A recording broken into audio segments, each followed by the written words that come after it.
professora Cibele falou, a gente já podia começando, né?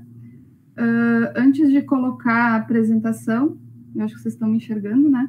Meu nome é Lindiane, né? Eu já conheço alguns que já estão no laboratório, já passaram pelo laboratório, né?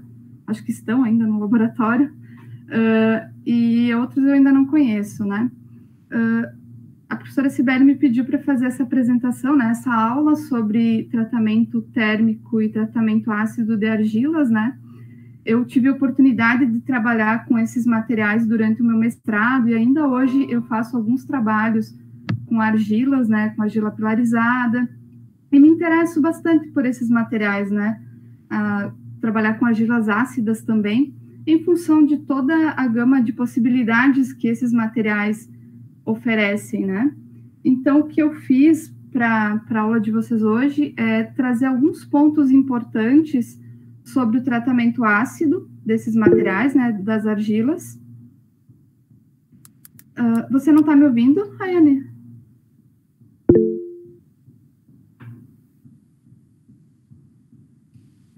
Eu acho que o áudio ele vai sair baixo para o computador de vocês vão ter que subir o volume, porque o microfone do meu computador ele não capta muito bem e ele não está funcionando o externo.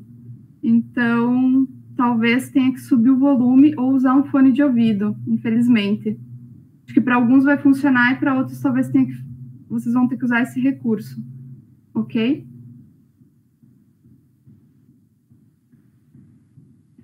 Voltando a falar, então, sobre tratamento ácido e básico, né? Então, eu trouxe algumas informações, né, gerais sobre esses tipos de tratamento e também alguns estudos que aparecem na literatura sobre que avaliam, que fazem, que estudam mesmo o tratamento e as diferentes variáveis envolvidas no tratamento ácido, por exemplo, ou no tratamento térmico. Tá? Então, eu vou começar agora a apresentação. Se vocês quiserem interromper, fazer alguma pergunta, podem mencionar, não tem problema. Ok? Se não tiverem ouvido, eu estiver falando muito rápido, tal, podem também interromper, tá? Então, vou voltar aqui para a apresentação. Deixa eu voltar aqui. Desculpem a minha falta de prática, tá? Mas a gente vai pegando o jeito.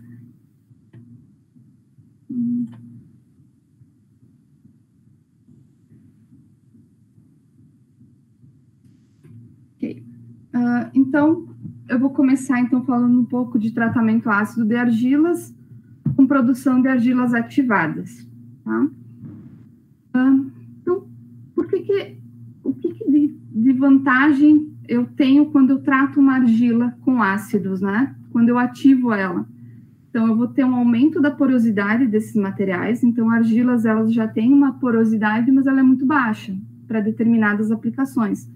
Então, com a ativação ácida ou tratamento ácido, eu aumento essa porosidade. Eu também tenho uma mudança no formato desses poros, na distribuição de tamanho desses poros. Eu tenho um aumento da força e densidade dos sítios ácidos, além de uma alta remoção de cátions estruturais. E, consequentemente, se essa remoção de cátions estruturais for muito elevada, eu posso ter uma alta desorganização da estrutura ou mesmo a destruição total dela, né? Além de desorganizada, eu posso destruir a estrutura, eu posso amorfizar essa estrutura. Então, por que a ativação ácida é interessante? Porque, do ponto de vista industrial, principalmente para argilas bentonitas cálcicas, eu tenho a troca do íon cálcio, né, que está como cátion trocável, por prótons, né, e eu aí consigo aumentar a área específica e a porosidade desses materiais. Falando um pouquinho do tratamento ácido, quando eu falo em tratamento ácido, óbvio, eu estou me referindo a tratar essas argilas com algum tipo de ácido.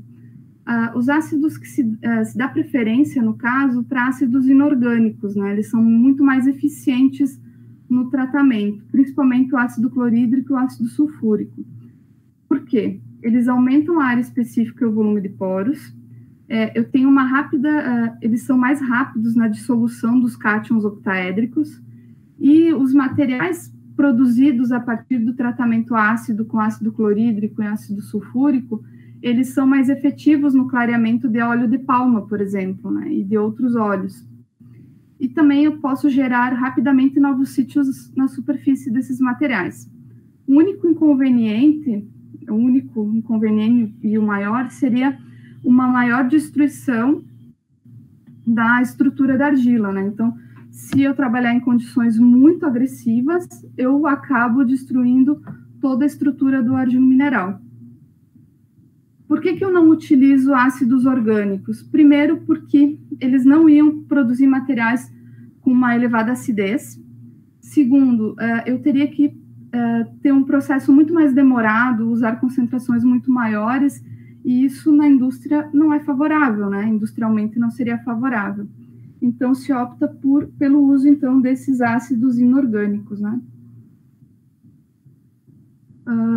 Falando um pouquinho de acidez, eu vou falar um pouquinho sobre a acidez natural da argila, né? Então, a argila, ela já tem uma certa acidez, né? Ela já tem uma certa acidez que ela pode ser proporcionada, então, pelos cátions de compensação, né? Então, ela ocorre de duas maneiras, né? Nas argilas, através desses cátions de compensação que estão entre as lâminas, que tem um forte efeito de polarização sobre as moléculas de água coordenada, e também a partir de sítios específicos nas arestas, né? Então, eu tenho pontos específicos onde eu posso ter arestas, onde eu posso ter ligações quebradas, silício OH, ou mesmo a presença de alumínio, então tendo sítios ácidos de Lewis e sítios ácidos de Bronsted. Então, na argila natural já tem uma certa acidez. Quando eu faço um tratamento ácido, então, primeiramente, eu vou trocar esses cátions que estão aqui, né? Estão aqui entre as lamelas por íons hidrogênio. Essa reação ela vai ser rápida, né? Então, se eu tenho uma boa concentração de ácido e essa concentração for suficiente, então essa troca é relativamente rápida. No segundo momento, esses materiais, né, por exemplo, as esmectitas, elas vão ser instáveis, ou seja, esses prótons aqui, esses íons aqui, esses prótons vão atacar a camada octaédrica. Então, eu vou ter remoção de cátions estruturais. Então, alumínio, ferro, magnésio que estiverem presentes na camada octaédrica, eles podem ser removidos, então, da estrutura. E é isso aqui que causa a desorganização do material. Então, para estudar as propriedades das argilas ativadas com ácido, então eu tenho que avaliar a sua capacidade de saturação pelo próton e também a sua estabilidade. Então, cada tipo, eu posso ter argilas do mesmo grupo, várias argilas esmectitas, né, do tipo montemoriolonita, ou argilas do tipo bentonita com argila mineral esmectita, porém, se eu tiver fases diferentes ali contaminando, eu vou ter uma maior substituição de alumínio por magnésio ou ferro, eu vou ter características diferentes de estabilidade desses materiais frente a um tratamento ácido. Alguns métodos de investigação, então, quando se faz um tratamento ácido ou se estudam esses tratamentos em argilas, eu uso diferentes técnicas de caracterização. Algumas devem ser já bem conhecidas por vocês, outras talvez não. Principalmente eu uso a parte de análise química, fluorescência de raio-x ou ICP, ou mesmo absorção atômica, né, para quantificar e para saber qual é a composição química do material que eu estou trabalhando, difração de raio-x, para a questão da composição mineralógica, né, e as fases cristalinas presentes, e assim por diante. Então, eu tenho várias técnicas aqui que eu listei, que são usadas, então, para caracterizar esses materiais e avaliar esses tratamentos ácidos. Uma das principais que eu posso dizer é a acidez, né? Usando um exemplo usar infravermelho com molécula sonda de piridina, né? Para quantificar sítios ácidos de Bronsted e Lewis.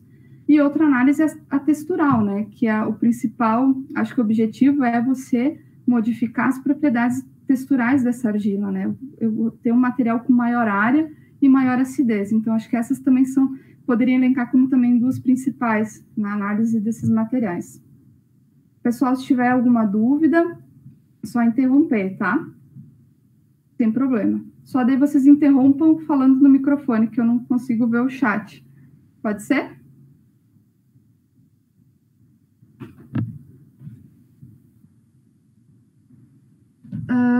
Então, falando um pouquinho do porquê dessas argilas ativadas serem tão interessantes, né, industrialmente, a maior parte das argilas comerciais descolorantes, ela é obtida a partir de bentonitas tratadas com ácidos inorgânicos fortes, né? Então, as reservas de bentonita do Brasil, elas chegam e foram datadas em aproximadamente, quantificadas em aproximadamente 54,1 mil toneladas, com as participações estaduais da Paraíba com 49,8%, São Paulo 33,6% e a Bahia 15,3%. Só para ter uma ideia de dados, a produção beneficiada de bentonita moída, né, mais ativada, ela totalizou em 2017 310.685 toneladas. Então, é um mercado bem interessante, né? Se você vai ver esses dados aqui, né? Se alguém tem mais interesse, né? Aqui eu retirei os dados desse sumário mineral de 2018, é o mais atual que eu achei, né? Eu não consegui achar um ainda de 2019, dados relacionados a 2019. E, bem,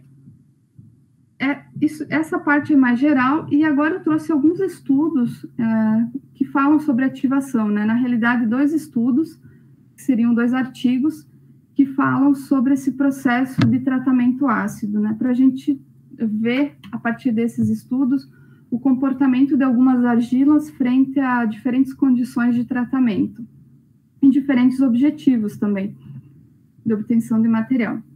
Então, o primeiro artigo é esse aqui. Ele é um artigo bem interessante. Ele vai estudar a alteração desses argilominerais pela ativação ácida. E ele pegou, então, 6 bentonitas, sendo que a maior fase presente era o argilomineral esmectita. No caso dessas 6 bentonitas aqui, o principal componente era uma esmectita dioctaédrica. E essas 2 amostras aqui, uma é uma hectorita, que é uma esmectita trioctaédrica, e outra amostra é uma vermiculita. Então, esses 6 minerais, eles foram tratados com ácido sulfúrico e ácido clorídrico em diferentes concentrações, por várias horas. E o foco do estudo, então, foi preparar materiais por ataque ácido que mantivessem a morfologia em camadas, porém desenvolvendo uma área específica elevada, com capacidade de absorver moléculas orgânicas, o que é de muito interesse para a descoloração de óleos, por exemplo. Então, como é que foi feito esse estudo? Então, eles pegaram 4 gramas de amostras, né, dispersaram em soluções de diferentes concentrações de ácido clorídrico e sulfúrico, e aí fizeram também um estudo da cinética de reação usando ácido sulfúrico numa concentração apenas, né? Aqui acho que é a concentração intermediária, 5 molar. E aí eles usaram eles apresentam essa tabela, né, onde eles têm os experimentos realizados com cada uma das amostras e os diferentes tempos estudados. É interessante, o interessante nesses materiais também é que essas argilas, elas tinham diferentes composições, né? Então, a quantidade de esmectita nessas bentonitas, por exemplo, ela variava de 64% a 94%, né? Então, e algumas delas tinham cálcio, por exemplo, essa amostra, cálcio, ela tinha bastante dolamita e outros minerais com cálcio. Então, tinham características também diferentes de composição, né? O que ele fez? No estudo, ele tentou normalizar para a quantidade de esmectita, porque o interesse dele era avaliar, na realidade, esse tratamento na fase esmectita, né? Dessas bentonitas, né? Desse argilo mineral. Então, os gráficos que ele apresenta, ele tenta sempre normalizar para o teor de esmectita que ele tem em cada amostra. Esse artigo, depois eu posso disponibilizar o link para você, se alguém se interessar em ler, ele é bem interessante. Eu não vou trazer todos os dados dele, mas eu acho que é uma leitura bem para quem está trabalhando com argilas, e ele traz algumas informações interessantes, não só sobre tratamento ácido. Então, ele começa apresentando os resultados pela análise química, né? Então, aqui ele apresenta um gráfico onde ele pega o que sobrou depois de cada tratamento, né? O sólido que ele recuperou após cada um dos tratamentos ácidos, né? Em diferentes temperaturas para essas bentonitas, né? Ele não apresentou o gráfico da ectorita e nem da vermiculita, né?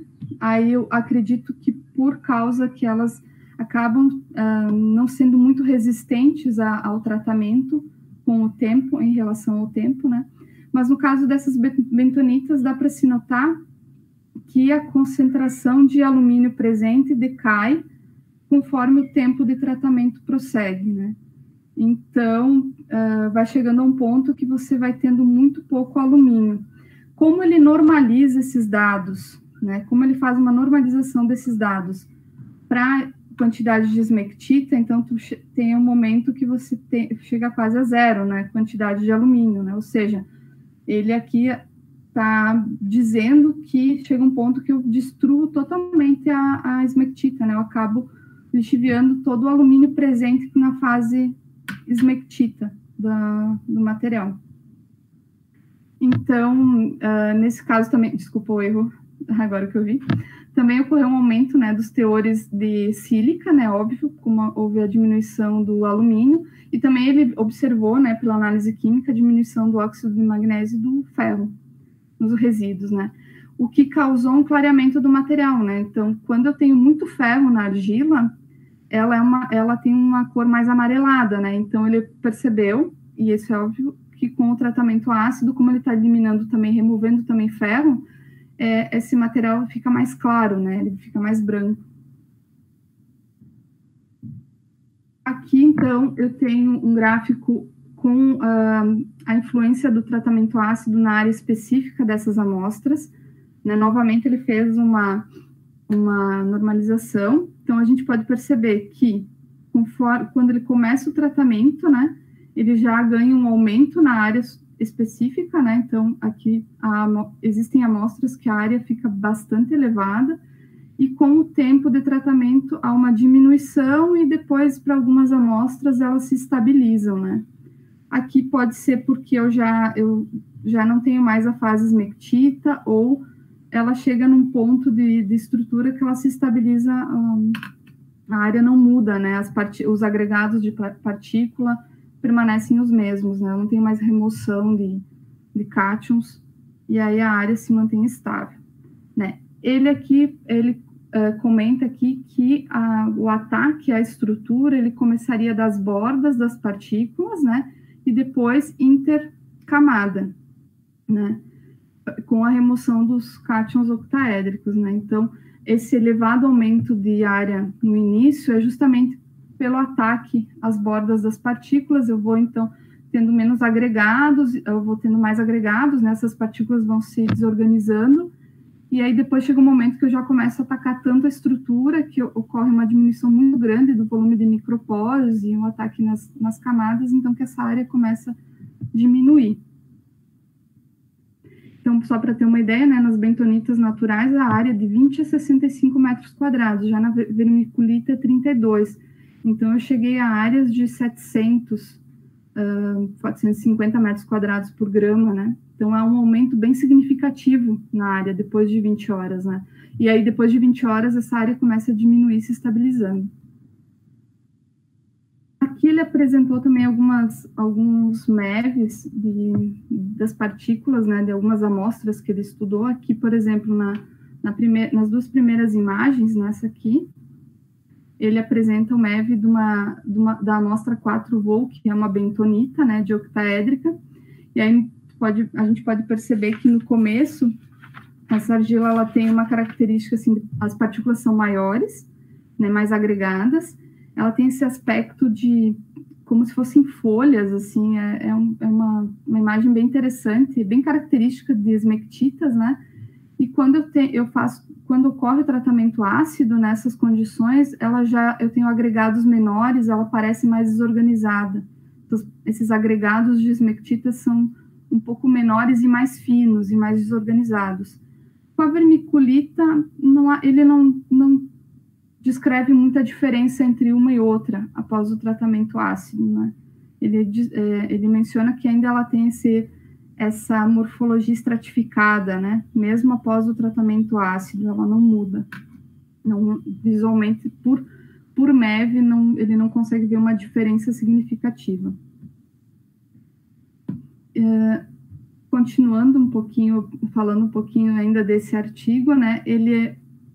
A gente já observou, né, a análise diária, de análise química, então ele traz presente algumas análises de DRX, né? E aí sim a gente consegue, eu acho que para mim é uma análise bem interessante, porque a partir dela eu consigo acompanhar como a estrutura ela vai se degradando com o tempo de reação, né? Por exemplo, aqui a gente pode ver a esmectita, ela está bem organizada, né? E com o tempo de reação tem um pouco de deslocamento, né, para mais baixos ângulos da reflexão D001, porém, com o tempo de tratamento, a desorganização é tanta na estrutura que eu já quase não consigo enxergar essa reflexão, né? Em 96 horas é quase imperceptível. No caso da vermiculita, ela é muito sensível ao tratamento, então já em 1h30 de tratamento, o material está totalmente amorfo, né? Você não consegue enxergar mais nenhuma reflexão característica da vermiculita ou de outras fases. Então, ela é bem mais sensível ao tratamento, bem menos resistente. Foi bem menos resistente ao tratamento. Ô, Lindy. Oi, pode falar. Retorna um pouco o outro slide, por favor. Sim. Retorna, sim. No dos MEV, você mostrou lá que para a vermiculita não houve muita alteração após o tratamento ácido, aliás. Uhum. E ali no DRX, vê que com pouco tempo ele já modificou, já perdeu a estrutura cristalina da argila. Tem alguma explicação para isso? Assim, o que eu acho é que pela imagem de MEV, por eu não conseguir altas ampliações, aqui eu estou olhando com 2 micrômetros, né? Então, ele não está apresentando uma micrografia com uma resolução tão alta e uma ampliação tão alta, com uma magnificação tão alta. Então, se há alguma diferença, nessas imagens é difícil enxergar, entendeu? Se você reparar bem, você não consegue distinguir uma diferença significativa, né? Elas parecem muito semelhantes, né? Então, eu acho que a questão dessa análise aqui, para essa estrutura, ou ele teria que usar um MEV muito mais potente, tipo um FEG, que ele conseguisse ampliar mais para chegar mais perto, né? Porque essa análise aqui não foi tão explicativa, assim, não deu para ver muita diferença. Diferente aqui da bentonita, né? Que eu estou conseguindo ver uma clara diferença entre as duas partículas, né? Aqui ela parece mais... ela está irregular, mas parece que eu tenho lâminas, aglomerados mais grossos, né? E aqui ele está mais disperso. Então, eu acredito que essa análise aqui, essas micrografias não são tão boas assim a ponto de você poder tirar a informação mesmo, sabe? Então, acho que um MET aqui, ou um MEV, um FEG, com que eu pudesse ter uma magnificação maior, talvez eu conseguisse explorar mais a questão da morfologia. E eu acho que ele não explorou muito isso, porque até no artigo ele só trouxe essas duas amostras, né? Porque acho que por MEV é muito difícil, assim, a não ser que a amostra mude muito de morfologia, você notar, né? Mas é uma boa observação. Uma boa observação. Tá certo, obrigado. Tem uma pergunta no chat, ela falou que precisa falar, tá, Gislane? É porque eu não consigo ver o chat, eu não sei se tem alguma forma, eu sou meia novata nessas coisas de aula online. Não era bem uma pergunta, assim, era quando você questionou sobre a estrutura cristalina, como ela já falou, né, da ordem de grandeza, que é 2 micrômetros. Eu acho que para a gente conseguir observar isso daí é na ordem de nanômetros ou angstroms, não? Pode ser. Eu acho que poderia ser melhor. Ou a imagem que ele escolheu não tem tanta resolução, o ponto que ele escolheu não aparece tanta diferença, porque MEV também é relativo. Você pega pontos, né? Imagens, pontos, e muitas vezes você não tem uma visão tão geral do todo. Normalmente a gente busca, né, a visão geral e tal, então eu não sei. A princípio, ele diz que a morfologia é semelhante, né, tanto da A quanto da B, né, e a princípio, olhando assim as 2 micrografias, eu também não consigo enxergar uma diferença, sabe, né, mas... é uma questão interessante. Pode ser que o MET, né, em escala de nanômetros, essa informação seja melhor, seja uma análise mais confiável. Além disso, eu acho que depende também da forma, do ângulo que você está visualizando o seu cristal. De um ângulo de visualização, você consegue perceber a estrutura cristalina, e se você rotaciona, digamos assim, o seu cristal, você já não consegue visualizar na imagem.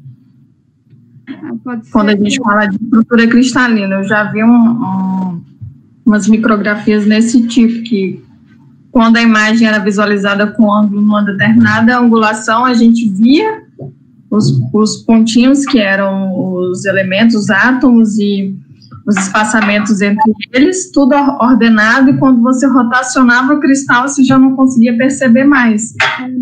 São técnicas bem, acho que são são técnicas bem avançadas, né, de microscopia, com cristalografia, daí o software, ele pega a imagem, faz um tratamento, né. Eu acho que para argilominerais também, a questão dos argilominerais é que eles são diferentes de zeólitas, por exemplo. Zeólitas, normalmente, os cristais são bem definidos, assim, você tem, por exemplo, se tu pegar uma zeólita A, por exemplo, ela é um cubo, ela é bem definida a morfologia, e aí, quando você faz um tratamento básico, você nota como esses cubos, essas partículas de zeólita, elas se modificam, elas ficam mais arredondadas, você vê que a estrutura superficial sofre ataque, então, muitas no MEV você consegue enxergar melhor essas alterações. No caso das argilas, com que eu já trabalhei, normalmente elas são os aglomerados sem uma forma distinta. Eu acho que a argila montimorilonita, das que eu trabalhei, foi a que eu achava mais interessante, porque ela tinha esse aspecto como se fossem folhas, assim, abertas, né? E as outras, caulin e outros tipos de argila, muitas vezes, são aglomerados que você não distingue muito, sabe? Então, eu acho que para o MEV, para argila, às vezes, dependendo do que você quer ver, às vezes não é uma análise, assim, 100%, né? Então, também pode ter acontecido isso. As questões das técnicas, conforme elas estão ficando mais avançadas, a gente acaba até, como eu vou dizer, quando tu vê uma análise muito mais avançadas, que não são tanto, você já parece que não te dão as informações que você quer, né? Tipo, seria muito melhor se a gente pudesse fazer sempre as mais, né? Top. Bem, mais alguma pergunta? Não? Eu vou continuar, então. Trazendo, então, um pouquinho outros resultados, né? Aqui ele apresentou alguns infravermelhos, eu trouxe apenas 2 aqui, mais para, de modo geral, mostrar o que pode acontecer com a estrutura em nível de curto alcance, né? Dessas argilas, né? Aqui eu tenho uma ictorita, né? Então, eu tenho as bandas características, né, das ligações, mas eu me detive principalmente nessa aqui, né, que ela se refere à ligação metal, oxigênio e silício, que com o tratamento ácido, ela acaba desaparecendo, né, no caso aqui. Isso é mais um dos dados que nos mostra que o ataque ele se dá preferencialmente na folha octaédrica desses materiais.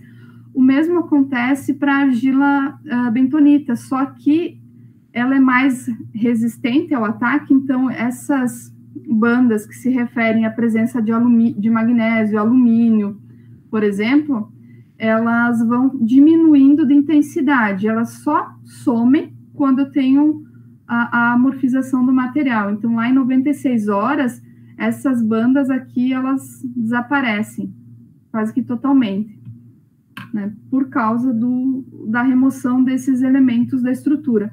Outra coisa que a gente nota também é que as bandas relacionadas à ligação silício-OH, elas aumentam, né, elas ficam mais intensas, né, por exemplo, aqui. Porque agora eu vou ter mais quase que silício no material, né? Quase que só silício no material. Então, o infravermelho é bem interessante para ver essas mudanças, né? Outra análise aqui que ele apresenta é a de troca catiônica, né? Então, ele avalia como é que esses materiais se comportam, né? Então, com o tratamento ácido, vai ocorrer uma diminuição na capacidade de troca catiônica de todos os materiais, né? Então, essa diminuição da capacidade acontece para todos, né? Então, e isso é por causa da dissolução desses cátions octaédricos também. Desculpa, da saída, né, do cálcio, no caso do cálcio, sódio da estrutura, e também da dissolução da folha octaédrica, né? E aí, quando ele comparou a análise ele comparou os ácidos sulfúricos e o ácido clorídrico em termos de remoção de cátions estruturais, ele verificou que o ácido sulfúrico foi mais eficaz do que o ácido clorídrico, né, em todas as concentrações. Mesmo a concentração de 5 molar era muito mais eficiente na remoção do que a maior concentração de HCl, né, no caso que foi 10. Então, ele observou, então, que, primeiro, há um aumento da área específica até certo ponto, e depois ela reduz e se estabiliza. Eu tenho uma remoção, principalmente, de cátions estruturais, alumínio, magnésio e ferro. O ácido sulfúrico, ele acaba sendo mais efetivo para a remoção desses elementos do que o clorídrico, né? E a partir dos dados de área, dos dados de microporosidade e de remoção de cátions estruturais, ele propõe um modelo de como está acontecendo essa dissolução e essa deslaminação dos materiais, né? Então, como ele normalizou todos os dados para argilas esmectitas, então ele, comparando esses dados e também fazendo um cálculo onde ele prediz a quantidade de, se não me engano, de lâminas, né, por partícula, antes e após o tratamento químico ácido, ele propõe um mecanismo de dissolução desses materiais. Então, aqui eu teria argila natural, primeiramente, né, com os cátions trocáveis. Esses cátions, então, eles são trocados pelo próton, né, pelo hidrogênio, e eu já começo a ter um ataque à rede octaédrica. Com o tempo passando, eu vou reduzindo tanto a folha octaédrica, né, eu vou reduzindo tanto essa camada octaédrica, que essas folhas, essas partículas vão se dividindo. Então, essas partículas, elas começam a se dividir. E aí eu tenho um aumento na área de microporos. Eu vou ter essa divisão das partículas, eu tenho um aumento de área, no caso, e por final, então, eu tenho as folhas tetraédricas restantes, né, dilatadas, conectadas pelos prótons, com alguns cátions residuais e fragmentos das camadas octaédricas, né? Então, o aumento da área dá principalmente por causa dessa quebra dessas partículas, né? Essa divisão das lâminas, essa desorganização dessas lâminas, dessas camadas. Outro estudo que eu trouxe também é sobre... antes de mais nada, uma coisa que ele também verifica no artigo, que as esmectitas dioctaédricas, ou seja, as bentonitas que possuem esmectita dioctaédrica, elas são muito mais resistentes ao tratamento ácido do que as esmectitas trioctaédricas e a vermiculita, né? Então, esses materiais se provaram mais resistentes do que os materiais trioctaédricos, tanto a esmectita quanto e a vermiculita, no caso que não é trioctaédrica. porque ele não especificou nesse trabalho, então não sei dizer, não me lembro se ele disse se era di ou tri. Outro exemplo também é um trabalho que esse aqui foi um trabalho que eu fiz no meu mestrado, então, foi quando eu que eu tinha começado a trabalhar com argilas, né? Eu tinha feito já alguma coisa de caracterização, e esse trabalho aqui era um trabalho voltado para obter um material a partir de uma argila ácida tratada e posteriormente pilarizada. Então, o objetivo era ter um material tratado com ácido e depois pilarizado. Porém, o tratamento ele não deveria ser agressivo demais ao ponto de eu não ter mais lâminas para pilarizar, né? Então, eu queria ter uma desorganização dessas lâminas, né, com formação de meso e macroporosidade, por exemplo, mas que alguma parte dessas lâminas ainda permanecesse intacta e elas pudessem, então, ser pilarizadas, né? Eu conseguisse adicionar esses pilares. Então, para fazer isso, né, foi feito um tratamento ácido, né, usando planejamento estatístico para avaliar justamente os dois fatores que mais influenciam no tratamento ácido, a temperatura e a concentração. Tá? Como a gente está falando de argila tratada ativada, no caso de argilas ativadas, eu só vou me deter aos resultados referentes à argila ativada. Tá? Então, aqui é o esquema de preparo das argilas ativadas, né, tratadas, e a matriz experimental que foi feita, né, um planejamento fatorial 2/2. E aqui, então, para fazer o acompanhamento da remoção de cátions estruturais, eu fiz a análise do sobrenadante de cada uma dos experimentos, né, então eu não analisei o produto final, e sim a solução, né, o quanto eu tinha de cátions ali removidos daquele material. Então, aqui eu apresento a tabela, né, no artigo é apresentada a tabela com os valores em miligrama de cátions removidos por grama de argila. Né? E aí dá para observar, então, que temperatura e concentração, elas têm um efeito sinérgico, né, no caso, quanto maior a concentração e maior a temperatura, maiores foram as remoções de cátions, né, de ferro, alumínio ou magnésio. E aí também eu fiz, de todas as amostras, antes do processo de pilarização, eu fiz a análise de infravermelho. Então, eu pude observar, né, que, primeiro, a esmectita utilizada por mim, né, a argila utilizada por mim era uma montemourilonita, né, e ela era de octaédrica. E aqui, conforme o tratamento ácido foi se desenvolvendo, essa banda aqui referente à ligação alumínio-OH, ela desapareceu em concentrações mais elevadas, né? Então, conforme o tratamento ácido seguia, a remoção de cátion de alumínio aumentava, eu já não conseguia mais quase enxergar essa banda aqui referente a esse tipo de ligação. Então, aqui também eu consegui acompanhar como é que a estrutura estava se comportando frente aos tratamentos que eu estava realizando. Né? Então, essa banda também ela diminuiu, né, com o tempo de tratamento, ou melhor, com a concentração e a temperatura de tratamento. Então, quanto mais agressivo, menos intensa ela ficou, assim como essa banda aqui. Porém, não chegando a ser eliminada totalmente.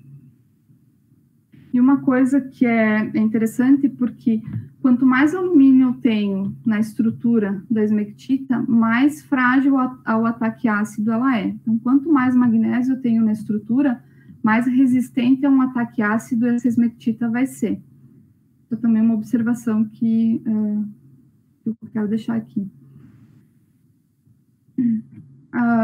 Antes de fazer o processo de pilarização, eu fiz os difratograma das amostras, né, os difratogramas para verificar como é que estava essa organização estrutural, se ainda existia uma organização estrutural. Então, eu pude observar um deslocamento, né, para maiores ângulos, desculpa, da reflexão referente ao plano D001, né, ao plano 001, justamente porque eu estou retirando os cátions, o cálcio, o sódio que por ali estão e estou substituindo pelo hidrogênio. Então, há uma aproximação maior dessas lâminas.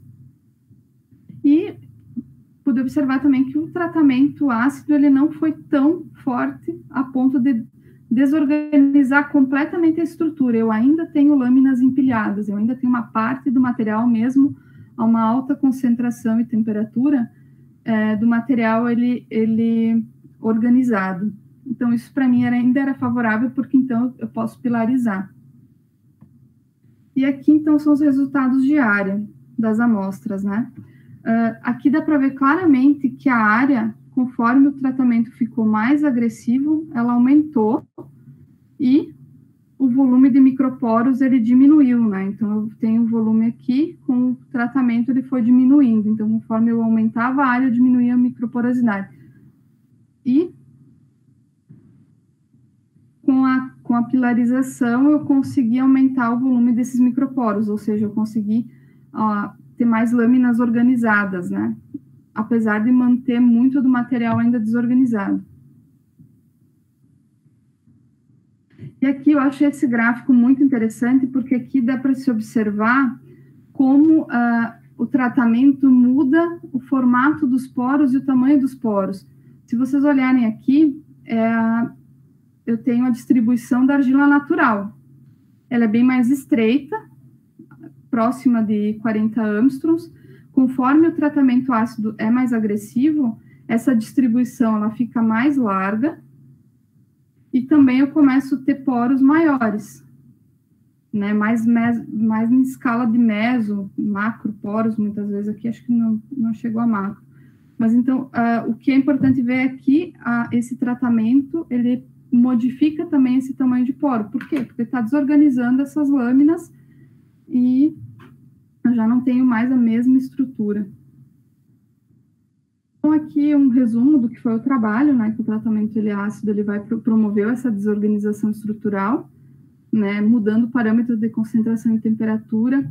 Eu consigo ter um controle do processo. Então, nesse caso, o meu objetivo não era ter a maior área específica ou que o material estivesse muito desorganizado. O meu intuito era achar um ponto ótimo em que eu pudesse ter um material desorganizado, mas que também fosse possível pilarizar. Então, através das mudanças nesses parâmetros, eu consegui controlar essa reação. E algumas medidas que a gente fez de acidez indicou que a argila pilarizada apresenta maior acidez quando comparada à argila tratada e pilarizada, né? Então, quando eu pilarizo, eu não tenho um material tão ácido quanto o material só pilarizado. Porém, eu tenho uma diferença na distribuição da força dos sítios, né? Que era o que também eu queria modificar. Então, resumindo, agora essa parte de tratamento ácido, então as argilas tratadas com ácido inorgânico, então um dos principais fatores é a concentração. Ela pode variar de material para material, mas geralmente maiores concentrações fazem com que eu possa obter materiais com mais elevada área superficial e mais desorganizados. Outro parâmetro importante é o tempo de reação, então também ele pode variar de material para material, porém, normalmente maiores tempos de reações, maiores áreas e mais acidez ao material também. No caso da temperatura, normalmente altas temperaturas são as mais favoráveis, né? Então, quanto mais alta a temperatura, mais favorável é a remoção de cátions estruturais e maior área que é materiais com maior área são obtidos, né? Então, muitas vezes, depende de como você quer trabalhar, você pode variar, diminuir a concentração do ácido, aumentar a temperatura, ou trabalhar em temperatura mais elevada, com concentrações menores, né? E, normalmente, ela tem um efeito sinérgico com a concentração, né? Então, eu posso mexer nesses dois fatores. Já a relação sólido-líquido, né? A quantidade de argila que eu uso para a quantidade de solução tem muito pouca influência, assim, varia bastante de trabalho para trabalho, mas não apresenta uma influência uma grande influência no tratamento, a não ser que eu faça coisas extremas, né? tipo, eu use muito sólido para pouca solução. Então, aí já pode complicar porque eu não vou ter mobilidade, né? Mas, de certa forma, variações pequenas não influenciam muito. Já tem alguns trabalhos que verificaram isso. Pessoal, alguma pergunta sobre tratamento ácido, alguma dúvida? Alguém já trabalhou ou tem algum questionamento sobre essa parte? Eu já trabalhei já com tratamento ácido, mas eu tenho uma dúvida minha aqui, que você só deu exemplos sobre a bentonita, que seria esmectita, né, e a vermiculita. Eu não consigo aplicar o método de tratamento ácido para algum outro tipo de argila, não? Sim, não, ele é possível. Normalmente, muitos dos estudos são com esses materiais devido à aplicação que eles têm posterior, né? Na absorção, etc. Mas também pode ser aplicado tratamento ácido em caulins, né? E em outros tipos de argila. A questão é verificar e estudar. Eu não me recordo agora outros. Eu já vi em hectorita, já vi cipiolita, eu acho que já vi também artigo, e caulin, né? Porém, o caulin, ele é bem estável ao tratamento ácido, né? Então, eu teria que transformar ele em metacaulin para ele ser mais suscetível ao ataque ácido. A gente até vai ver agora quando falar em tratamento térmico, né? Mas, sim, eu acho que é a questão de estudar e verificar na literatura, mas de cabeça, assim... Posso comentar também, Lindy? Pode, prof. Eu acho que tanto a montemorillonita como a vermiculita, elas são 2 para 1, né? Elas têm mais silício, né? Aí o tratamento ácido, ele sempre vai atacar mais o alumínio. Eu acho que os outros materiais, eles vão ser mais 1 para 1, eu acho que fragiliza mais, a gente acaba destruindo a estrutura. Eu acho por isso que não vê tantos trabalhos com os outros argilominerais. É verdade, é verdade. Não me dei conta disso. Tem razão. É uma das... Acho que é bem plausível mesmo o que a professora falou, né? Você vai pensar, tem essa lâmina octaédrica, os outros normalmente não tem. Ou são mais resistentes. Pode ser por isso mesmo. Mais alguma pergunta? Não? Então, gente, eu vou continuar, tá? Qualquer coisa pode interromper, tranquilo, tá? Se eu estiver falando muito rápido ou tiver alguma informação que ficar meio confusa, tranquilo, tá? Podem interromper. Então, eu vou falar, então, agora um pouquinho do tratamento térmico, né? A gente vai abordar esse tipo de tratamento. E ele é bem interessante porque eu preciso ter uma ideia de quanto esses materiais são resistentes à temperatura, né? Então, por exemplo, eu estou pilarizando uma argila. Até que ponto eu posso calcinar, até que temperatura eu posso calcinar esse material para ter os pilares e não destruir a estrutura da argila, né? Destruir a estrutura de lâminas ou comprometer a organização das lâminas do material. Ou, se eu quero aplicar em fundição, eu preciso saber as temperaturas em que esse material vai se desidroxilar. E essas temperaturas, elas também podem variar de material para material, de tipo de argila para tipo de argila, como também variar de composição para composição, ou seja, eu posso ter uma bentonita com diferentes misturas, né, diferentes fases ali presentes e diferentes proporções de esmectita presente, e aí isso vai influenciar também nas temperaturas de desidroxilação. Eu posso ter características estruturais das folhas octaédricas que formam a lâmina, dos materiais 2 para 1, que também vão fazer com que essa temperatura, mesmo tratando-se de 2 esmectitas, seja diferente, essa temperatura de desidroxilação seja diferente. Então, para começar, né, a estrutura e a composição dos minerais de argila são modificadas por aquecimento, então, com o aumento da temperatura, a temperatura de modificação, né, ela vai variar de grupo de argila mineral, de um para o outro, né? Então, ela vai variar e também vai depender do tamanho de partícula e também da forma como esse aquecimento vai se processar, né? Se vai ser um aquecimento rápido, se vai ter algum gás presente, como é que vai ser feito esse aquecimento, sob fluxo, né, de algum gás. E, no caso, eu posso separar posso generalizar 4 faixas de temperaturas principais, nas quais ocorrem mudanças significativas nessas estruturas dos argilominerais, né?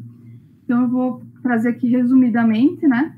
Essas temperaturas, então, eu posso ter temperaturas baixas, que são negativas, né? Abaixo de 5 graus, negativo. E nessas temperaturas eu tenho um congelamento parcial dessas suspensões ou pastas de argila, e parte da água vai ser convertida em gelo, né? Eu tenho temperaturas que estão entre a desidroxilação e a desidratação e a desidroxilação dos materiais. Então, nessas temperaturas, as argilas perdem a água absorvida, né, e a água de hidratação. Os espaços entre as camadas colapsam, né, e eu tenho uma alteração nos poros, na acidez da superfície desses minerais. Já em temperaturas acima da desoxilação, eu tenho a destruição da estrutura das camadas, né, de minerais trioctaédricos. Os dioctaédricos normalmente são mais resistentes. E os minerais do grupo da caulinita, então, eles se tornam amorfos, né? E algumas partes da rede estrutural podem ser preservadas, né? Mas eles se tornam amorfos, né? E muito mais reativos, no caso da caulinita, né? E temperaturas mais elevadas ainda, então essas argilas, elas, ou as que não se desidroxilaram, se desidroxilam, né, se tornam amorfa. Não, no caso, as argilas desidroxiladas, elas já se tornam amorfas, e se a temperatura é muito elevada, elas podem se cristalizar em outras fases, como cristobalita, murita, e assim por diante. E essas fases que vão surgir depois, né, em elevada temperatura, vão depender do argilomineral de partida e da composição química que ele possui. Então, eu vou falar um pouquinho, para entender como, para saber como esses materiais se comportam com o aumento da temperatura. Uma das técnicas que a gente usa muito são as técnicas de análise térmica, né? Uma análise é a termogravimétrica, né, a TG, que ela dá informações sobre como esse material vai se comportar frente ao aquecimento. Então, eu consigo definir as temperaturas de desidratação, aonde esse material vai estar se desidroxilando, né, e aonde aqui posso ter temperaturas elevadas, onde eu poderia estar formando outras fases. No caso, usando um DSC, isso fica muito mais visível. Aqui, para exemplificar um pouco o que eu estou falando, eu trouxe um exemplo, né, um gráfico de TG e DTG de um trabalho. Ele apresenta, então, a TG de diferentes bentonitas, sendo que uma é comercial, e essa aqui está na forma sódica, tá? Essas aqui são todas cálcicas. E essa, já de cara, assim, pelas curvas de TG, a gente já pode observar que a amostra natural comercial, que está na forma sódica, ela é muito mais resistente, né? Então, se eu vou pegar aqui a DTG, no primeiro evento aqui que é o evento de desidratação, onde sai a água fracamente absorvida, né? Eu já consigo ver que, diferente das argilas que possuem cálcio na estrutura, a argila comercial, que possui sódio apenas, ela só tem um evento. Nessa região de perda aqui, ela só apresenta um evento. Já quando eu tenho cálcio presente, um íon divalente, normalmente o TG dessas argilas, ele apresenta 2 eventos, esse e esse. Então, o TG, já na análise de TG, eu posso ter uma ideia se essa esmectita, por exemplo, nesse caso, ela tem a presença de cálcio como cátion trocável, pelo aparecimento desse segundo evento nessa faixa aqui de temperatura, que é a faixa de desidratação. Com o aumento da temperatura, eu começo a ter uma segunda perda de massa, no caso das argilas com cálcio na estrutura, onde eu consigo ver a perda de massa referente à desidroxilação desses materiais, né? Eles começam a se degradar.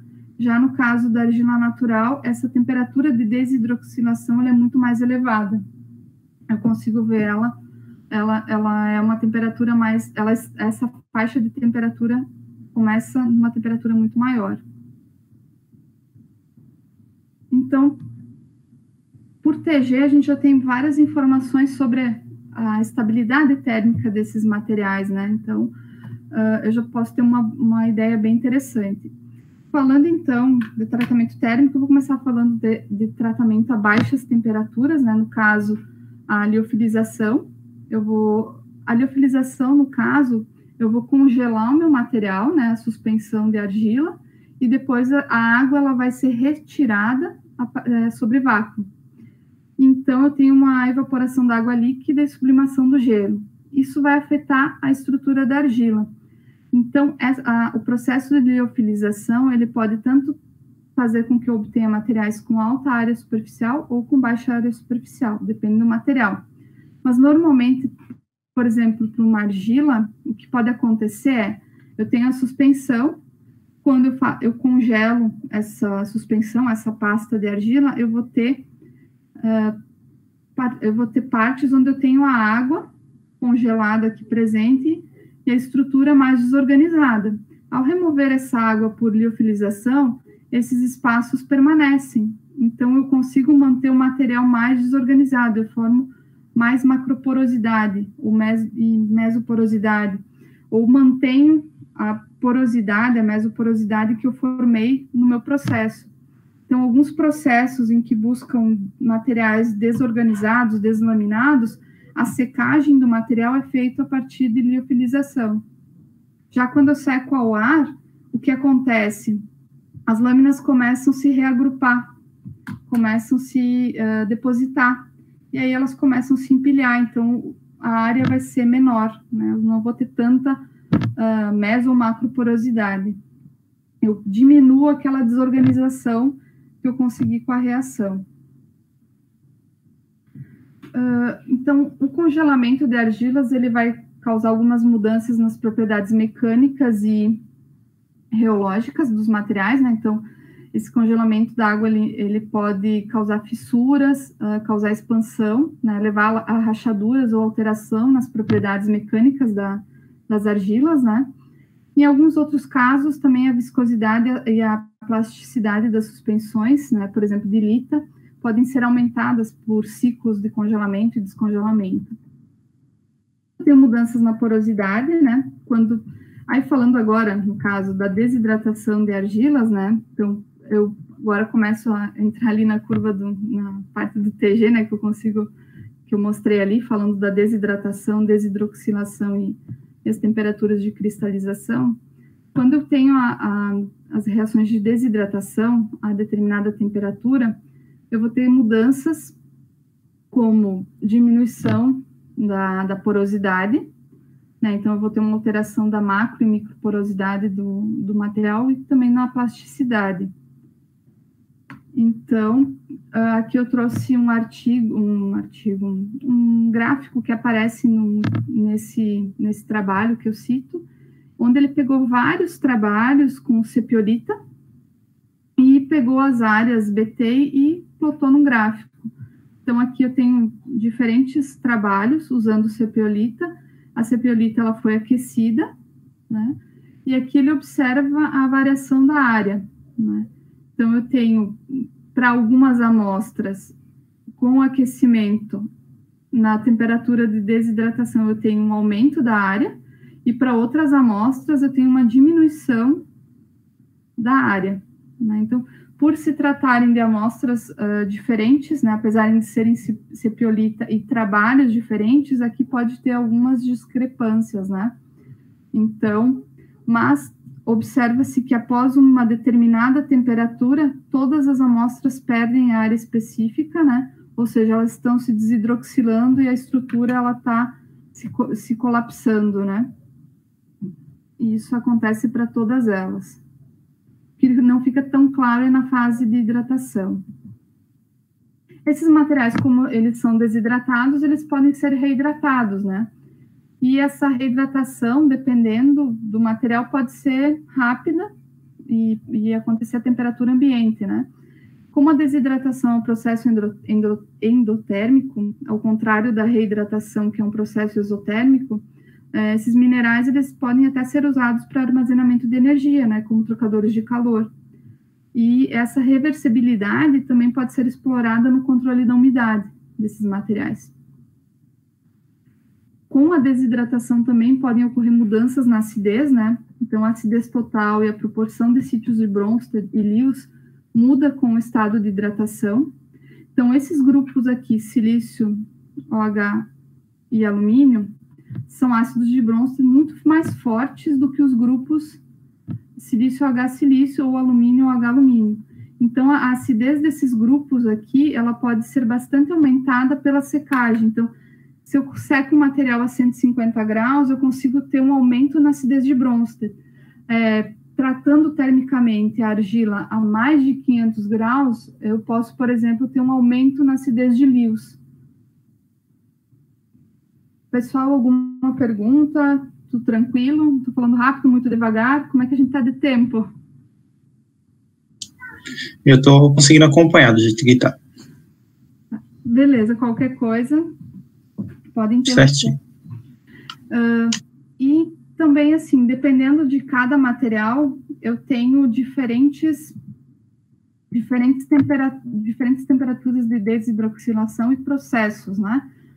Então, para falar dessas temperaturas de desidroxilação, eu vou dar exemplos, né? Vou trazer exemplos. Primeiro, eu vou falar da caulinita, né? Dos argilominerais do tipo caulinita. Então, a caulinita ela é muito interessante, porque quando eu aqueço ela a uma temperatura acima da desidroxilação, 500 a 900 graus, eu obtenho a metacaulinita, que ela é muito mais reativa do que a caulinita. Então, para a síntese de zeólitas, por exemplo, para usar o caulin, que tem o argilomineral caulinita, eu tenho que transformar esse caulin em metacaulin, né? Transformar a caulinita em metacaulinita, né? E assim, quanto mais organizada é a caulinita, menos reativo é a metacaulinita formada, né? Também tem essa curiosidade. Falando um pouquinho dessa modificação estrutural que acontece, eu trouxe aqui um RMN de um trabalho, onde ele estudou diferentes temperaturas de calcinação. Então, ele começou a partir de 550 e foi até 800, tá? 550 até 800. E aqui, por RMN, ele conseguiu observar as modificações na estrutura, ou seja, na coordenação do alumínio.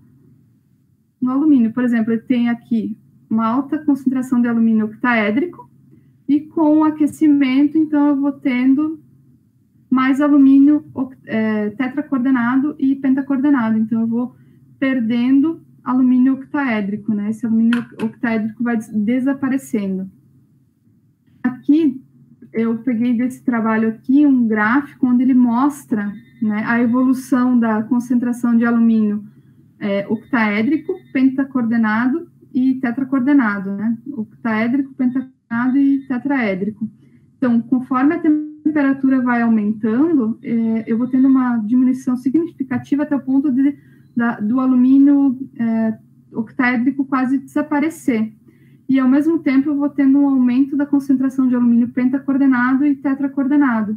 Chego a uma temperatura em que eu volto a ter o surgimento de alumínio octaédrico, o pentacoordenado desaparece e o tetracoordenado permanece. Então, aqui eu já estou tendo, talvez até nessa faixa, uma cristalização de outro tipo de fase, né, estrutural. Porque aqui, no caso, nessas modificações por temperatura, eu não estou perdendo cátions, eu estou desorganizando, né? Eu continuo tendo alumínio, silício, as mesmas quantidades, eu estou simplesmente mudando a coordenação do alumínio, ele continua presente. Aqui é um outro trabalho que ele também buscou uma modificação térmica no caulin e depois ele fez um tratamento ácido, ele combinou a modificação térmica com o tratamento ácido. Muitas vezes os tratamentos térmicos, eles não são feitos com o material sozinho, eu posso usar outros compostos junto, fazer uma fundir esse material, né? Então, eu adiciono outros compostos à argila ou ao material que eu estou querendo fundir. Eu posso fazer um tratamento ácido e depois fazer o tratamento térmico, dependendo das características que eu vou querer nesse material, ou fazer um tratamento térmico para depois fazer um tratamento ácido. No caso aqui, ele fez o tratamento térmico e depois o tratamento ácido. Então, cada amostra ele tratou termicamente e depois com ácido.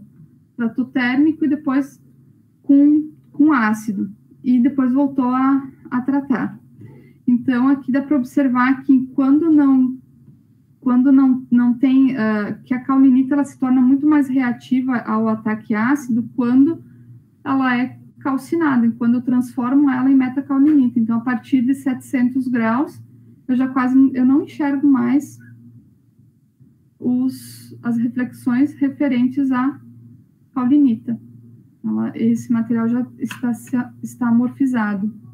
E aqui ele faz um pequeno esquema de como ocorreria essa modificação, né? Primeiro eu separo essas camadas, né? Com o tratamento térmico e depois com o tratamento ácido eu removo o alumínio. Só que aqui eu acho que o alumínio já estaria mais tetracoordenado do que octacoordenado, né?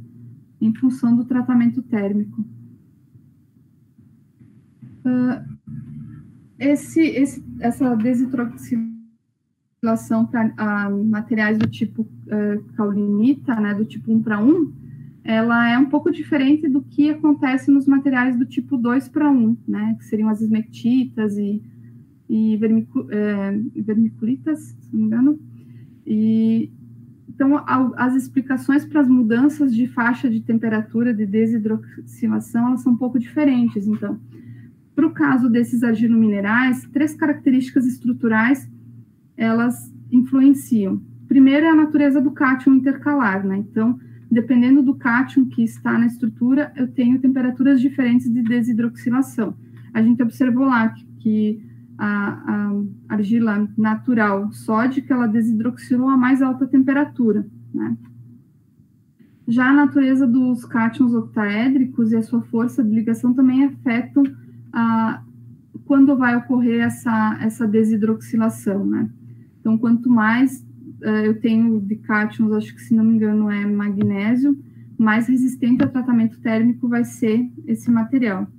E também outra questão é referente às camadas octaédricas, onde eu possuo vacâncias do tipo cis e trans, que também levam a diferentes tipos de desidroxilação. Então, aqui a temperatura de desidroxilação aumenta conforme aumenta a quantidade de, por exemplo, desses elementos. Por exemplo, argilas que contêm ferro, normalmente a temperatura de desidroxilação é menor do que as que contêm alumínio, do que as que contêm magnésio. Mas eu achei muito interessante essa parte aqui, porque aqui ajuda a explicar por que algumas esmectitas têm, além da composição química, né, tem temperaturas tão distintas de desidroxilação, né? Então, esse artigo aqui é um artigo bem interessante, onde ele faz um estudo com 28 montimorilonitas naturais, né? E ele quantifica essas vacâncias cis e trans, investigando dessa forma essa estrutura octaédrica desses materiais e verificando também e ajudando a explicar por que algumas argilas esmectitas elas têm temperaturas de desidroxilação mais alta do que outras, né? Então, por exemplo, os silicatos de camada de octaédrica, eles são caracterizados por essa ampla faixa de temperatura de desidroxilação, como, por exemplo, as ilitas, a temperatura de desidroxilação em torno de 500 a 550, já no caso das montimorilonitas, 650 a 700, né? Então, essa temperatura de 500 para ilitas e de 700 para montimorilonitas, a gente define como normal, como típica, né? É típica para esses materiais. Porém, existem comportamentos diferentes. Então, por que isso ocorre? Qual a importância de entender isso, né? Primeiro que as esmectitas, né, montimorilonitas, por exemplo, são usadas em uma ampla variedade de aplicações. Por exemplo, fundições, onde eu preciso ter ideia da estabilização térmica e para saber o consumo de bentonita, por exemplo, nesses processos de fundição, né, com areia de moldagem, desculpa. Em segundo lugar, por exemplo, as ilitas, elas são precursoras em vários processos geológicos. No caso, as montemorilonitas são precursoras das ilitas em vários processos geológicos. Então, para entender esses processos, eu tenho que conhecer melhor a estrutura das esmectitas e entender essas transformações. Então, por isso, o conhecimento dessa estrutura octaédrica é importante. Aí, esse trabalho, ele começa explicando um pouco o que é essa cisvacância e transvacância que ocorre nas folhas octaédricas, né? Então, os grupos hidroxilas, eles podem estar localizados em posições nos octaedros de alumínio, magnésio ou ferro, em posições trans, que são essas aqui, né, onde eu tenho um grupo hidroxila aqui e outro aqui, né, opostos, ou cis, onde eles estariam no mesmo lado, né, eu tenho dois grupos no mesmo lado, na mesma borda, vamos dizer assim. Quando eu vou para a estrutura octaédrica, quando eu pego esses octaédros e posiciono, então eu posso ter posições trans e cis. Então, existem uma posição trans e duas posições cis na folha octaédrica. Você vai ver aqui, ele botou em destaque. Então, quando a posição trans com grupos hidroxila opostos é preenchida, então aqui eu tenho um metal e aqui tem um metal, e eu tenho aqui uma vacância, não há metal nessa posição, eu digo que, então, eu tenho uma vacância cis. Já, quando eu tenho uma esmectita, onde eu tenho as duas posições cis ocupadas por metais, e essa posição aqui vacante, então a posição trans vazia, então eu tenho a vacância tipo trans. Mas o que isso vai influenciar? Nesse trabalho, ele testando essas 28 montemorilonitas, ele observou que mais comum é existirem montemorilonitas com folhas octaédricas com uma mistura de vacância cis e trans. Então, eu tenho um misto desses dois tipos de vacância, né? Também eu tenho, existem montemorilonitas com vacâncias do tipo cis puras, que ocorrem na natureza, e algumas montemorilonitas que contêm até 25% de camadas com vacância trans. Esse tipo aqui de montemorilonita, ele não encontrou pura, na forma pura. E todas as montemorilonitas com esse tipo de vacância aqui contêm até 24% de vacância cis. Então, ele observou que no estudo que esses filosilicatos com vacâncias do tipo cis desidroxilam entre 650 e 700. E essas variedades de esmectitas, montemorilonitas, que tem na folha octaédrica esse tipo de vacância, elas desidroxilam entre 500 e 550 graus Celsius.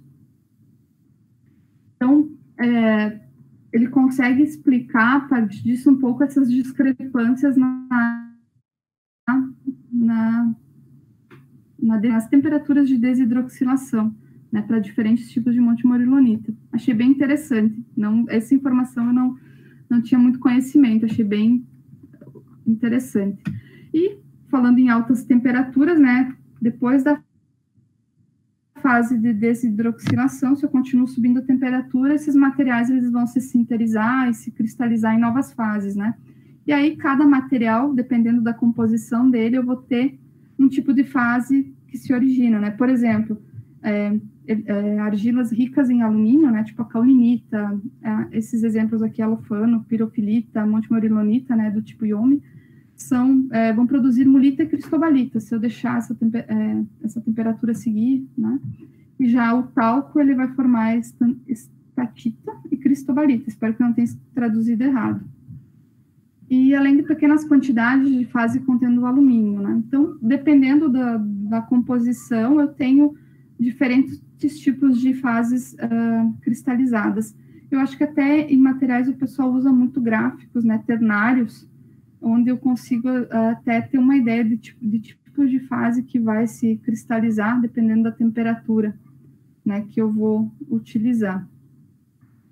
Então, gente, é isso, mais ou menos sobre a parte térmica, né? Eu acho que o importante é a primeira coisa é pensar sempre em caracterizar bem o teu material, tanto em questão a composição química, e a parte de resistência térmica ela é muito importante, porque se você tiver que no teu processo, utilizando uma argila, calcinar esse material ou utilizar numa reação a muito alta temperatura, como é que esse material vai se comportar? Então, conhecer essas características frente a um tratamento térmico dos materiais é bem importante, porque você pode, por exemplo, pilarizar uma amostra e olhar nas referências que a calcinação tem que ser a 500 graus, só que ao calcinar a 500 graus, o teu material, as tuas lâminas vão se deteriorar, né? Você vai acabar não tendo aquela área específica que você estava desejando, pela questão da calcinação, não porque o teu processo de pilarização, de tratamento foi falho, né? Então, aqui estão as referências, tá? Se alguém quiser, eu não sei se pode perguntar ou, né, pegar, elas são bem interessantes, eu gostei bastante desses artigos, os principais que eu usei foram esses 2 primeiros, né? E é isso. Não sei se vocês têm alguma pergunta.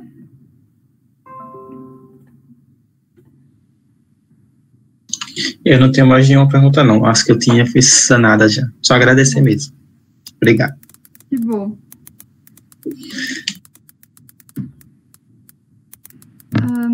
Se alguém já tem mais alguma coisa para comentar? Alguma dúvida?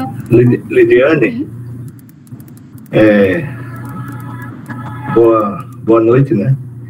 Assim, eu queria saber em relação àquele tratamento ácido que você falou, porque quando a gente vai utilizando várias concentrações de ácido,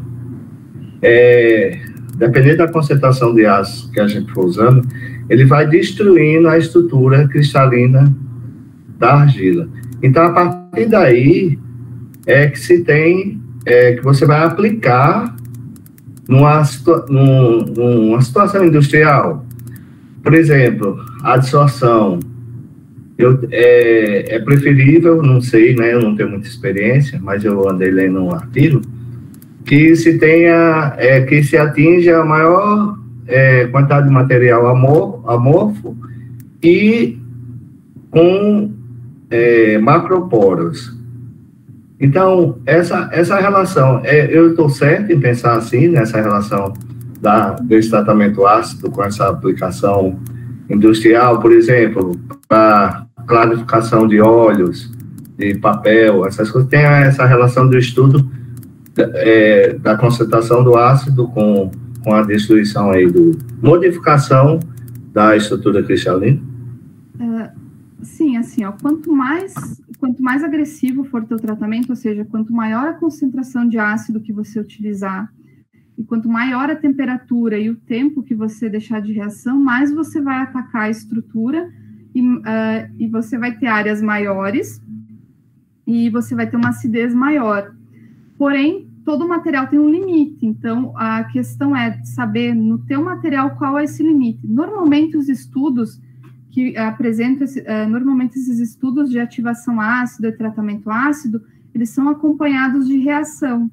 Então, por exemplo, eu pego e vou querer uma argila que seja eficiente para clareamento de óleos, então eu vou fazer o tratamento ácido, eu vou testar diferentes concentrações, eu vou aumentar essa área, mas eu vou ter que testar ela em reação para ver até que ponto eu aumentar a área ou aumentar a concentração de ácido e o tempo de reação, a temperatura, é eficiente, né? Qual que é o ponto ótimo de tratamento que eu tenho, né? Claro, quanto mais área eu tiver, melhor, mas vai chegar um ponto que essa área vai começar a diminuir se eu continuar tornando o tratamento mais agressivo. Então, para cada material, você tem que estudar até qual é o ponto ótimo de tratamento, né? Qual a concentração que me dá a área mais elevada, a melhor acidez, e quando eu testo na minha reação, ela se torna, ela é um material muito mais eficiente, né? Mas normalmente é essa a premissa, você trabalha com concentrações mais elevadas de ácido e temperatura. A questão é avaliar para cada material qual que é essa faixa, né? Eu, no caso, no estudo que eu pude fazer, o meu intuito não era destruir, ter áreas muito elevadas, mas sim, eu queria ter uma parte do material desorganizado com aumento da área, mas eu também queria ter uma parte preservada, né? Já para absorção de moléculas grandes, essa área, ela quanto mais elevada, melhor, quanto mais meso e macroporosidade eu tiver, melhor, só que eu tenho que ter presente qual ponto em que, de tratamento, de concentração e temperatura, eu começo a ter uma perda de eficiência do material, né? Então, aí demanda estudo, né? Cada argila, por ser um produto natural, cada lote de argila vai ter uma composição, vão ter fases presentes diferentes, então isso também tem que levar em conta, né, que vão influenciar no tratamento ácido ou no tratamento térmico. Então, a questão é estudo, mas é nesse sentido, assim, aumentar a concentração e a temperatura, vou sempre ter áreas mais elevadas e, consequentemente, o material vai ser muito mais eficiente para a absorção. Só basta saber qual é o limite que eu posso chegar, né? Até industrialmente não usar elevadas concentrações, né? Tipo, eu posso tentar otimizar para concentrações mais baixas, com temperaturas mais baixas, para também não ter que gastar muito reagente, ou tempo, ou energia na produção dos materiais, né? Às vezes, né, isso também industrialmente pesa bastante, né? Não sei se eu respondi a tua pergunta. Sim, respondeu, sim. É a questão do custo-benefício aí das indústrias, né? Sim, outra coisa, parabéns, viu, pela sua apresentação, foi muito esclarecedor, assim. Obrigada. Sou um pouco novata nessas apresentações. Não, mas foi ótimo. Um pouquinho estranho para mim, assim, tipo, mas é interessante, né? Uma nova forma. Tô aprendendo. Mais alguma pergunta? Obrigada, viu, Lindiane? Essa disciplina, ela está na pós-graduação, né, Ciência e Tecnologia de Argilas, e os alunos, eles são bem variados. A gente tem alunos aqui de Natal, da UFRN, tem do Piauí, tem vários alunos, e de João Pessoa. E aí a formação deles é bem variada, assim, tem na parte de químicos, engenheiro de materiais, tem civil, então, engenheiro químico também.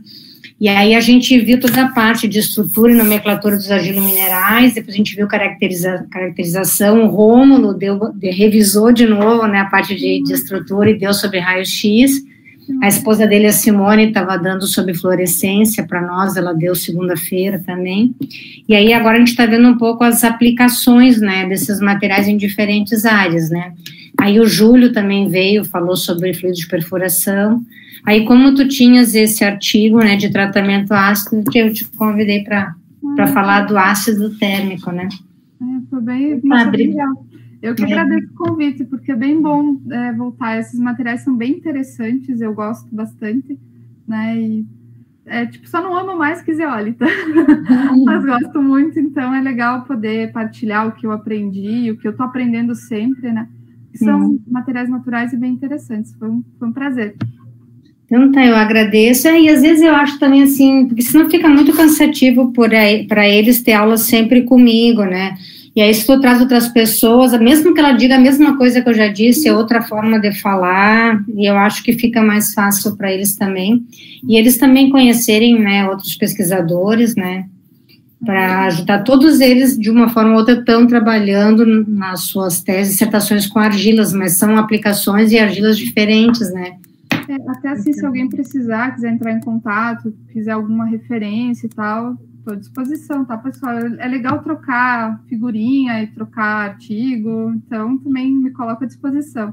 Gosto bastante de trocar conhecimento, então sintam-se à vontade, sou bem acessível.